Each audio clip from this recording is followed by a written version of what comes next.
the Savage Strike set being leaked, you would have to be a little disappointed to find out that Crystron Needle Fiber is more than likely not going to be in this set. I think we're one ultra rare away, and the odds are looking bleak right now, and it's unfortunate because Savage Strike is a set based on synchros, and Crystron Needle Fiber is a link monster that supports synchro monsters, but we do have some really insanely busted cards inside of this Savage Strike set. Some of them are pretty obvious. I'll be able to give you guys the confirmed rarity for the TCG and as well as a pretty good prices that I feel that the card will be at when the dust settles. We'll also be able to give you guys some sneaky hidden cards that I know are going to be amazing and you guys should take advantage of them.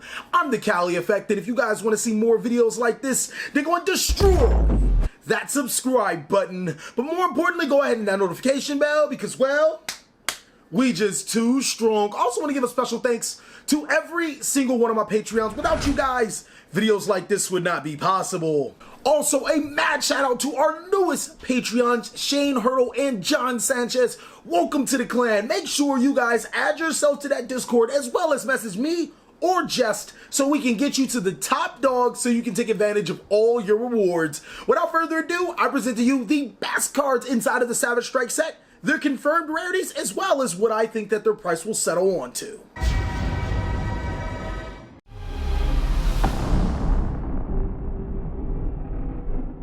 Coming in hot at number 5 on this list, I expected it to be a secret rare, and I know everybody else expected it to be a secret rare because its predecessor, Borreload Dragon, and even Boral Sword Dragon are secret rares.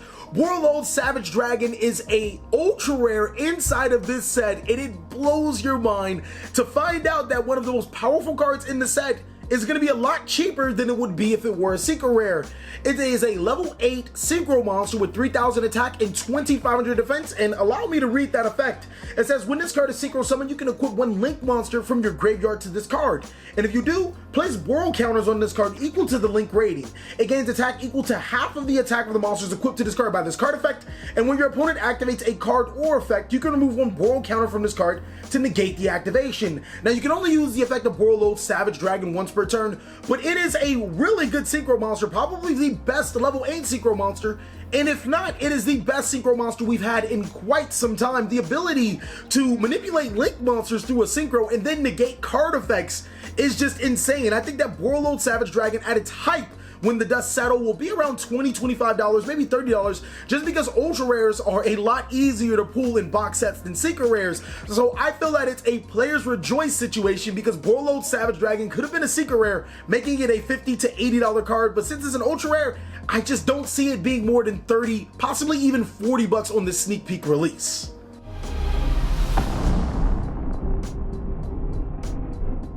Number 4 on this list has so much potential. Just looking at the card, you can see, whoa, you're really good. At first glance, you might think that it's a terrible card, but Psychic Willer is the opposite. It is a level 3 Psychic Earth monster with 600 attack and 0 defense, and its effect reads, if you control a level 3 monster other than Psychic Willer, you can special summon this card to your side of the field. You can only summon Psychic Willer once per turn that way.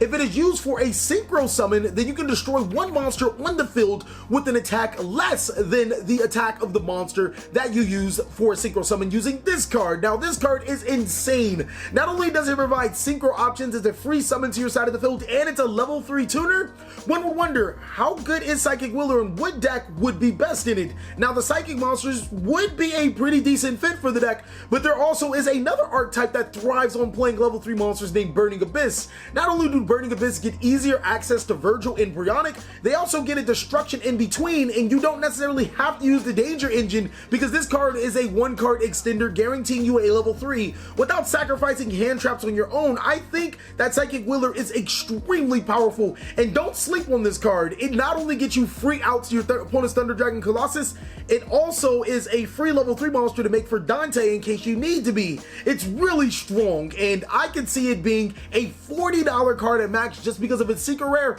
but if nobody pays attention to it, it could go as low as $10 before it starts to pick up. So if you can get it at a really cheap price, pick them up before they are too late.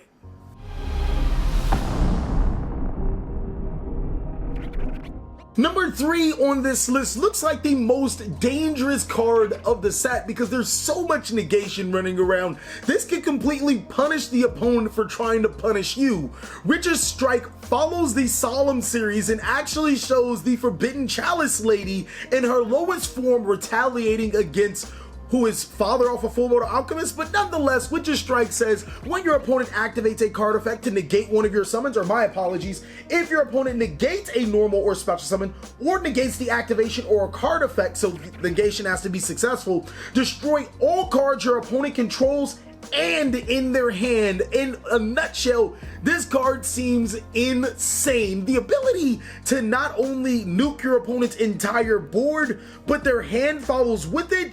Witch's Strike is probably one of the best cards in the set when you look at it inside of a vacuum. Think about how many times your opponent has a menacing board and negates one of your card effects. Now think about the times that you could activate this card to ruin their day. Alright, this card looks like it could win you the game. And then you start to think, well, Witch's Strike is a trap card, so you need to set it to your side of the field. Then on top of that, while it is a normal trap card and Trap Trick can work to set it into your side of the field, now your opponent knows that Witch's Strike is there. We're in a back row heavy format, so cards like Dino Wrestler, Pancatrops, Twin Twisters, and other back row destruction cards are really popular. So more often than not, your opponent's gonna probably want to poke at their back row before they start negating your card effects.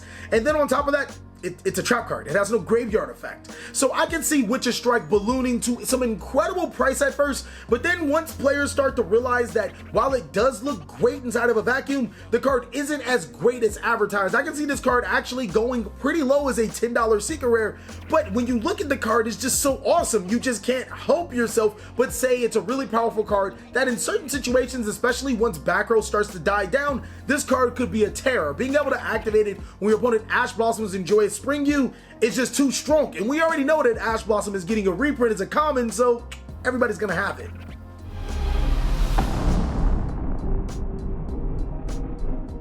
If there was ever a company or person that tries to outpun me, it has to be Konami. Why? Because they turned Tree Toad into totally awesome, and they turned this card into a pretty exciting pun, and I cannot lie, I think it's pretty awesome. Pot of Indulgence, or its TCG name, Pot of Extravagance, get it? Extravagance is an insanely powerful card.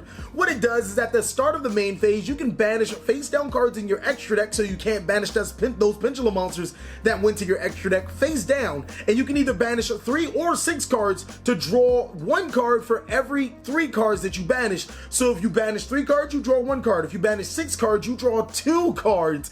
And Pot of Extravagance is a very powerful card for the decks that have no draw power, and on top of that, don't need their extra deck. So decks like Cosmo can definitely take advantage of a card like this because it gets them deeper into their combo pieces, as well as getting rid of resources that they will never need. Pot of Extravagance is an insanely powerful card. I think that everybody should have a playset, because if a deck just so happens to come into the metagame that doesn't use its extra deck and be very dominant, this could be a $60+ card. I can see that as a sneak peek price, but ultimately I think that this card will fall to maybe a $20, $30 card, or somewhere in between, depending on those extra decks or those non-extra deck reliant decks topping in within the format. Nonetheless, Pot of Extravagance again is a card that everybody should have up their sleeve, and at least keep a playset for yourself. It's extremely good, but make sure you give some playsets to TheCaliEffect, because he likes playsets.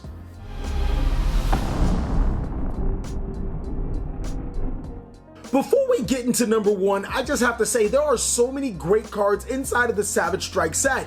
I couldn't name every single one of them or it wouldn't be a top 5, but some excellent cards include Shinobi Necro, which is an import from the TCG, to the TCG, as well as Subterra Guru. There's also the Guard Dragon Link super rare monsters, as well as the Shiranui cards. There are so many cards to choose from. I want you guys to post down below in the comment section, what do you think are some of the best cards inside of the Savage Strike set? Also, if you guys want to see the world premiere cards as well as the imports to the TCG, then go ahead and check out my Facebook, because I stole every single one of them from Italian Yu-Gi-Oh! So you can check them out too, but you can check out my Facebook page because, you know, they kind of have that. Number 1 on this list is one of the cards that looks game-changing. I don't think it's game-changing, but it definitely will be the money card of the set. It definitely does make other Yu-Gi-Oh players or certain strategies reconsider what they want to do when this monster hits the field. I couldn't necessarily get the TCG name. I'm not 100% sure if it changed, but the monster's name is Illusion Dragon Phantasmi. Now what it does, well what it is a level 7 dragon effect monster that's dark, 2400 attack, 1800 defense. Its effect reads is if your opponent special summons a Link monster, you can special summon this card from your hand, then draw cards equal to the number of Link monsters your opponent controls +1. And if you do, shuffle cards from your hand to the deck equal to the number of Link monsters your opponent controls. When your opponent activates a card or effect that targets a monster you control, you can discard 1 card, negate the activation, and if you do, destroy it. You can only use each effect of Illusion Dragon Phantasmi once per turn. Now, Illusion Dragon Phantasmi is an interesting card. It feels like a maxi. If your opponent's trying to extra link you, right before they finish the extra link or give you the Ibli, you slam this guy on your side of the field, you get to reset your hand, and you start off with a 2400 behemoth that could actually do some damage. Its effects are not that great because if your opponent targets a card, you can discard a card. That's but the fact that it does give you a free +1 plus allows you to shuffle resources back into your deck, maybe those cards that you don't need, so you can play it inside of a deck that loves to play like cards like Gem Knight Garnet. You'll be able to shuffle them back always. The card is strangely good. I can see this being the money card of the set, the go-getter card, the $80+ card, or the $60+ card, but in actuality, I don't think it's that great. I would probably wait till everybody realizes that it's not great and it settles down to a $30, $40 range, and then decide to pick them up. Thank you guys so much for watching another segment of The TheCaliEffect. I really hope you guys enjoyed this video. If you guys want to see a full Savage Strike set review, then post down below in the comment section. Let's try to get this video to 350 likes. Let me know that you appreciate the content. Please like, comment, subscribe, but most of all, enjoy. I hope you guys are having a great day like I am.